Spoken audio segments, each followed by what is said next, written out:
Okay. I'll do it. Don't worry. Stop clapping. You guys ever notice that cunts are usually the angriest about being called cunts? It's just an observation I made. Good. Sometimes I think Obama got elected because a bunch of illiterate rednecks were in the voting booth. They're like, okay, B, A, okay, M, A, Bama? Hell yeah, I'll vote for Alabama. I didn't even know you could do that. Good. I'm an alcoholic. I make a bunch of poor decisions. People don't like me. I get defriended on Facebook a lot. Like this guy, he posts this thing, make sure your kids wear life jackets. Kids don't float. So I left a comment, well, they do when they're dead. Because that's just what happens to bodies, you know. Fuck.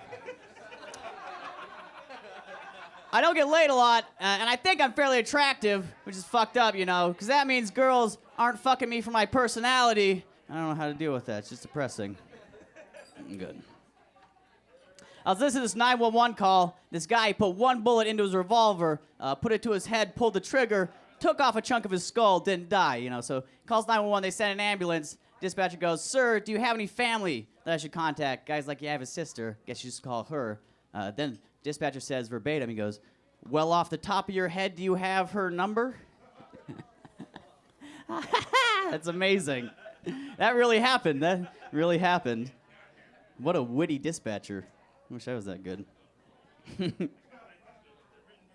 So people think the missionary position is that vanilla sex position, you know, guy on top, girl on bottom. It's actually the position you're in when you're systematically raping a native people out of their culture and heritage.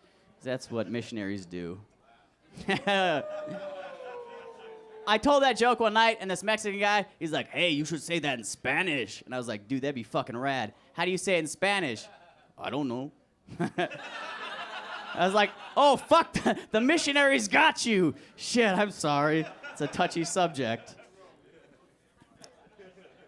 So I'm sitting at this bus stop one night, and this guy from the parking lot behind me in his car, he's like, hey, man, do you have a cigarette? You know, I'm a nice guy. I run up and give him a cigarette. And I'm like, hey, man, which way you going? He's like, that way. I'm like, fucking great. Same direction my bus is going. Hey, man, can I get a ride home? Without missing a beat, he goes, sure, if I can suck your dick. This confused me. I'm like, what, so I'm driving, or? Because in zero of my fucked up sex fantasies has the driver of the car ever blown me. It just seems unsafe, you know? And part of me is like, you got dignity, you know, just go wait for the bus, hit it hard tomorrow. Larger part of me is like, you don't have any fucking dignity. That's like an hour extra sleep you can get. Even larger part of me is like, this is fucking hilarious. You have to let this man blow you. And besides, you don't want to get caught taking the bus. It's just embarrassing. So I get in the car, and he takes off. He drives like halfway to the destination, like pulls off in this alley. And like, if I would have got out then, I'm still taking the same bus, you know, so I'm fucked either way. Well, fucked one way, blown the other, and one of those is getting me an extra hour of sleep. So I stay in the car, and it becomes real to me, and I'm about to get a blowjob from a fat, bald Mexican dude. Looks like he's got a stack of hot dogs glued to the back of his head. And then I realize that I've never pulled out a flaccid dick for a blowjob before. That just seems rude.